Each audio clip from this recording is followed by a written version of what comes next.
Good afternoon from Yami B TV. Wishing you all well, sending loads of love to you as usual.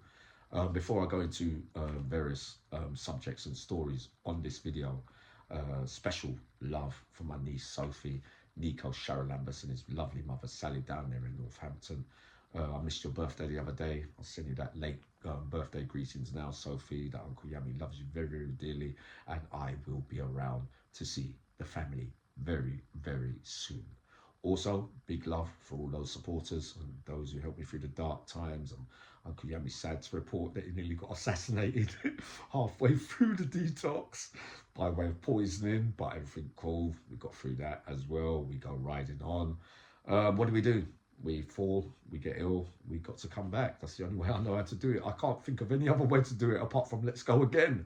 But it does feel like chances may be running out for Uncle Yami, if you get what I mean, because the stuff you got to go through to beat everything is a real lot, especially if you're doing it bareback. But much love to many of you out there. Uncle Yami loves you very, very dearly, and I salute many of you today. Stephen Jones, David Warren, Victor B, Mitchell Green, I love you dearly from the bottom of my heart. Kelly Davis, River Blue, I haven't been back in touch. You lost somebody recently, but I'll be getting in touch probably today, as I've been getting back in touch with everybody else today. Julie as well, Scouse Julie's going through her stuff as well, where people have, sadly, how many times during her life do people have to die or commit suicide in some kind of a funny, strange way, where no one's actually expecting it. You're a strong lady and you carry on fighting the fight, Julie. I know what it gets like in the end. You laugh at the stuff that you go through, but really it's very, very hurtful, darling, and my heart goes out to you. Also, I'd like to also mention my London Shadows. What's his name again? Oh God, I can't remember everybody today. I know, but I'm Darren Bolton, of course. My boy Uncle Yami loves you too. We know the real ones out there. We know there's 2 or 3 haters around the town and that always seem to want to come up and be suggesting this and suggesting that, and can't get all the stories right all the time. Sometimes I'm doing it off the back of what somebody else is telling me. So if it's not right, if you're family to that and you're this and that, you let me know and I will take it down. I don't beg for no views or nothing. I don't do it that way. We know the way that I do it, and we keep it level headed and real as much as we can. So many versions to Uncle Yami, but we go riding on. Culminating next week, we go to Bournemouth and we go and see Dodger down on his show. We also pay a visit to Lee Mayo again, and we also will be interviewing the great prison officer from the category A's, Phil Curry, my boy, who's going through a sad time as well. He's been waiting patiently. I've just heard he's been on James English. Look out for that as well. I heard there was some deep talk on that. He holds the cards to that life. So that should be all next week. We're getting ready now for that next stage of the journey. We go again. What more can a man do apart from get up and let's get it right finally, without adding to the woes? But I'll rest assured that you know, I've had a lucky escape in recent times as well. So I'm going to get round to that story at some stage. But my uncle George Devlin, they're from Ireland, and Gerard, they're from Ireland, and Mo, my boy down there in Ireland, as well as my lot from Wales. Stuart Wales, Carl Samuels, etc., and Haley Thompson, Gary Griffin, and my sister, what's her name again? Oh God, I forgot her name, Leanne. Sorry, Leanne. Right, but the game is well and truly back on. My nephew Quincy, Tony Hayes, everything's cool. Those down in Manchester as well. I heard the message this morning about my legendary hitman partner, Steady. I love Steady, Baba. It was my boy. Oh, you was there? I know, you know the score, my boy. And all right. So if I forgot anyone, sorry, because I've got so much stuff going on, man. Michael McCammon, I love you too, always, son. But again, much requests for, and this was a guy I mentioned to you about him before, right? Dale Croxon, right? Glasses. 6 foot, I would say, big man, what would you saying to me? I'll say Del Croxton's about 6'5" was. Rest in peace, my boy. Sad circumstances in a prison setting. The rumour that I got was that he choked on his own vomit. So I don't know how true that was, but I know it was in a London jail or local jail where it happened, right?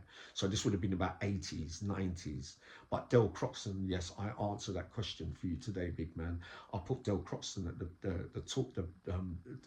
upper end of the tree for that life. And what a gentleman as well as being a heavy powerlifter for that height and size. When I was a little kid, right, and ask Freddie Foreman, ask Roy Hilda, ask Pierre Louis from East London, ask Frank Rudd, ask Martin Stevens, ask, no, Tony Puxley is dead, rest in peace, my boy.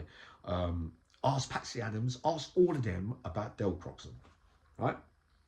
Ask them about Del Croxon, a gentle giant. But if he got serious with you, I say to you, if he would have lived, this would have been a real figure in the true crime life. Sadly, you know what I mean? And but his life got taken away early in that environment, in really, really serious, strange circumstances. You're hearing me? But I remember I was a little kid, right? You asking me the question, right? I think he might be taller than 6'5", because he looked like an absolute giant when I was little.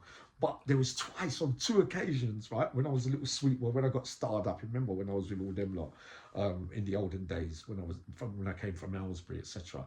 So Del Croxton, he appeared out of nowhere twice. He come down the stairs one time. Somebody was trying it, but I wasn't scared. You know what? Uncle Yummy was never scared of nobody. You know that I'm going to throw back. So, but he must have thought these guys were bullying me or said something across the landing. But he used to appear out of nowhere. He goes, "Do you want to say that to me?" and all that. He was a proper geezer. This geezer was rated highly by everybody. Trust me. And you ask all the big names about him, they will tell you that no way could you have expected to go there, and a fair man too, man. And they all sides. They kissed up to Del Croxon. It has to be said. He had the run, and it's very hard in those olden days to have the run of those London jails, because you know how it used to be. You know the beatings they used to dish out, the old school hierarchy, different from today where there's all different people from all different walks of life can get a job in those environments, which breeds, we know that it breeds corruption and things and that, which is why I touched on the issues with John Goldfinger Palmer on there, and I don't take none of it back, because everything that I witnessed, that I told you. But let me stick with Del Croxton, right? Del Croxton would knock you out with a jab, but he'd just do that. He was so powerful, right? So, and he looked, you know, like if you looked at him, I don't want to say it, you know what I'm trying to say, innit?